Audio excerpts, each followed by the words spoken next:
Some of you have asked to see the process of how I go about making a flake in one of these homemade presses. And so I want to show you. I'm not going to show you the entire process because it'd be very lengthy, but I'll give you a very clear sense of what's happening here. It's all very simple. In this bag, I have a mixture of leaves. The first thing I did was take whole leaves and spread them out and then cut them into strips that are about, I'm just trying to get it a little less than the width of my press. And I,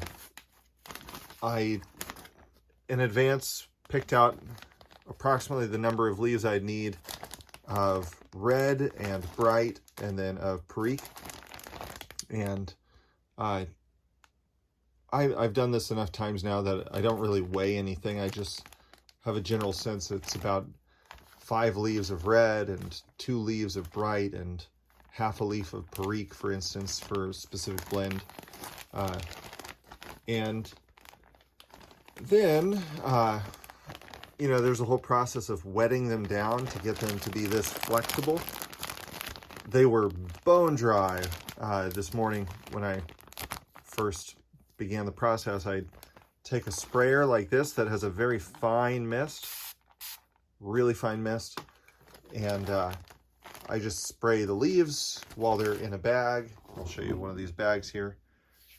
And, these ones are still real hard. You can see I sprayed water in there. Somebody may say, well, it's going to mold.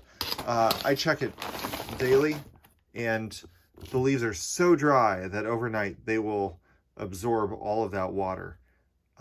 It's been more than a year. I check the leaves fairly often. I've never had a mold problem. And so if you're responsible, if you're not soaking the leaves, it's not an issue. I just turn it over so that water doesn't remain sitting there, but I just sprayed that maybe 10 minutes ago. So anyway, it is not rocket science. All I'm doing is taking leaves and laying them. I get them at an angle kind of like this, and laying them one after another in there. And it really doesn't matter what order, and because it's all going to end up pressed as one monolithic flake, and when you cut it down, you're going to get some of everything in that flake. What does matter is that you maintain approximately equal thickness everywhere as you go, because some of these leaves are shorter than others. So, and that's just an eyeballing thing. The press will do its job. It'll press everything down. The other rule I follow is that with perique, which you'll notice is this exceedingly dark looking leaf here, that's burley, that has been put through a process of its own pressing. This does not want to laminate with other perique very well. If I'm going to put a piece of perique in, I give it a little spray, and I put the perique down, and I give it another spray. Otherwise, when you take the flake out of take the plug out of the press, you'll find that the flakes split and break at places where there was perique in the blend. So anyway, I'll probably fast forward to let you see what this looks like when I've got a lot in there. Again, if a little bit, I used to really worry about, not letting anything fold over, making it all perfectly flat. And then I found it really doesn't make much of a difference as long as you're not cramming it. If you're a little bit tidy, it works fine. And I'm going to fill this up to about here. And then when it presses down, I'll get a final flake that's about 3/4 of an inch thick, or maybe an inch thick, depending if I go all the way to the top. And for my cutter, I can really only manage a 3/4 inch thick plug. So, okay, I'll fast forward to that so you can see. Well, it's taken me about 35 minutes to stack up the leaves in here. If I didn't try to lay them somewhat flat, it would you know, go way beyond this up to here. So that's why it takes a while. I just listen to an audiobook while I do it. And then I take a block, and I stick it in there. And then I take my pipe clamp, and I'm gonna lay this down like this. Start to press it. Almost there. Okay, now it's actually in. Let me reposition this for you. And I just start to press. I want to keep it centered.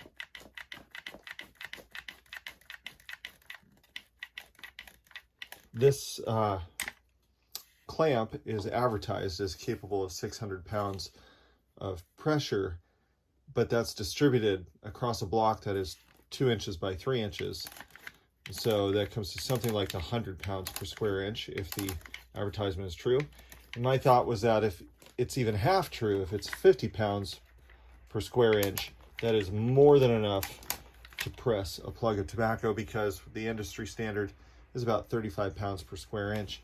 You hear about, you know, the presses that they use commercially are using tons of pressure. Well, over huge, relatively huge amounts of tobacco, say a 2 foot by 2 foot plug being pressed. Of course they need tons of pressure, but for the purpose of a little 2 by 3 foot block, it's perfectly sufficient to have 50 pounds or even 35 pounds of pressure. And my results in the past have demonstrated that this press is more than adequate using this DeWalt clamp. So they've got these leaves sticking out. I'm going to wet them down just to sit here for an hour. I don't want them to totally dry out. And I'll leave this for an hour at full pressure, and then take it out of the press, then wrap the plug in foil, put it back in there, and press it again. The reason why I wrap it in foil is to just keep the moisture inside of the plug. I want it to maintain, it's not very wet. You may get that impression at any point in this, but it's really not. So I don't want that evaporating out, or else it won't properly laminate and become one solid plug. It'll spring apart later if you don't keep the moisture. So I've experimented with wax paper, parchment paper, plastic. I find foil is just the easiest to work with, and I don't worry about it imparting some weird flavor to the tobacco. So anyways, I'll stop there. Okay, now I want to show you the next stage. I pressed this overnight. I took the plug out and I wrapped it in aluminum foil on all sides. I put it back into the press and applied pressure, not the full strength, but basically snug to keep it from delaminating. If I make it full tightness for the length of time I'm going to do this, it would become like a brick. I couldn't cut through it.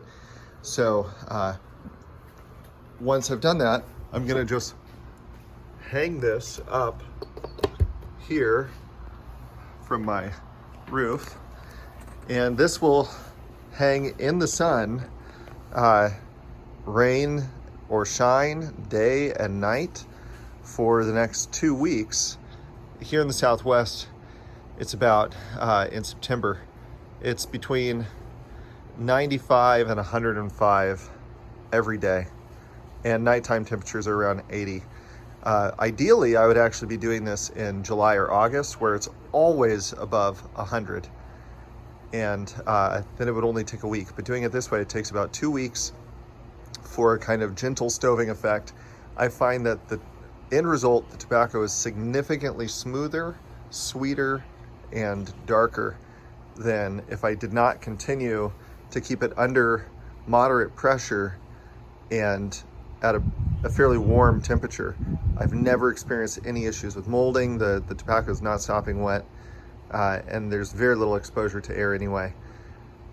So this is what I do, and then after 2 weeks, I'll take it out and I'll show you a video of that when we get there.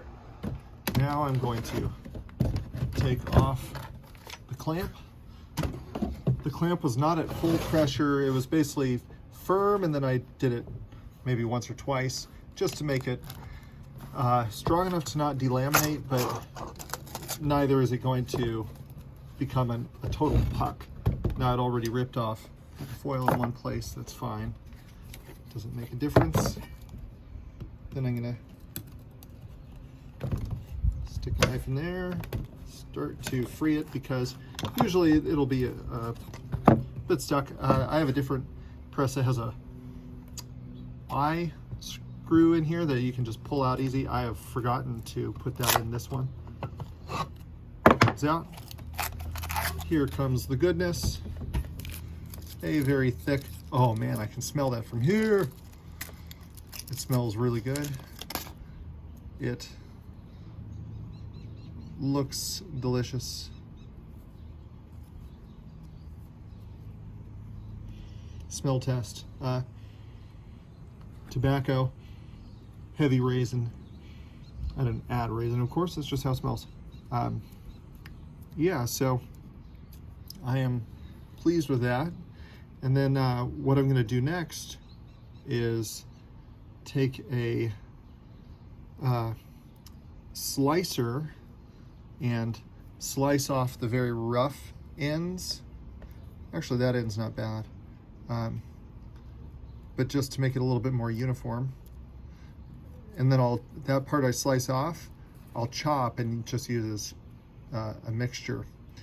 But then the flake, I'll show you how I'm gonna slice it, because it's a bit of an experiment. That'll be the next portion of the video. Okay, what you're looking at here is a meat slicer that is used for, often for hot pot, like Asian noodle bowls, and use frozen meat in it, but instead I am trying out using it for cutting flake. So you can see that the thickness of the cut can be calibrated manually by changing these. It's a bit of a trial and error affair. You have the replaceable blade. It came with 3 blades. This is fairly inexpensive on Amazon. And then let's see if I can show you what's going on up top, what I'm going to be doing. So the way that this works, I tried it with some Peterson Perfect plug, and now I'm trying it with my own plug here, is that I bring first the guide down. This is what determines the thickness. I bring that down, square up the tobacco, slide one block up against it to provide consistent pressure, another block above it to apply pressure, so that all this is meant to help it not delaminate. You might see the corner down here gets a little bit roughed up by the blade. I don't love that. Doing this manually with a cleaver renders actually a more perfect looking flake in terms of not having loose bits, but it doesn't make nearly the same thin consistency that I think I can get with this. So I do a cut, and then if we look at this, this is so ridiculously thin. It's definitely thinner than any tobacco I've ever purchased. That has pros and cons. That can mean that it will light easily. It also means it can light hot. But the beauty of this is I will now turn this, calibrate out just a little bit, and then when I take my cut, it'll be a little bit thicker. Actually, I might have gone the opposite direction just now. I'm going to try not to cut my fingers off. I've grown attached to them.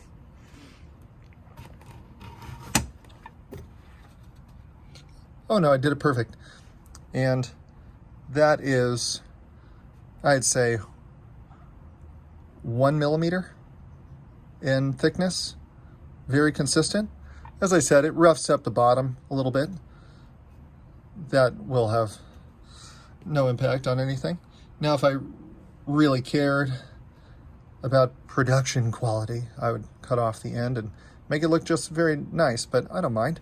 This is for my use. It's a home job, but that is flake being made from whole leaf that I pressed myself in little home press. You can do this, people. This flake cutter, which is what I'm going to refer to it as, was not particularly expensive. About the same price as a good cleaver anyway. And it certainly feels safer to me than using a cleaver, and a lot more repeatable in terms of getting what I'm going for. Take care. So there you have it, something of my process. I hope that you've enjoyed seeing this, and I apologize for how slow-paced and rambling I am. If you have any questions, feel free to leave them in the comments. I'd be happy to respond to you at some point in the future, as I'm about to have another baby. Well, my wife is. You know how that works. I hope you know how that works. Goodbye.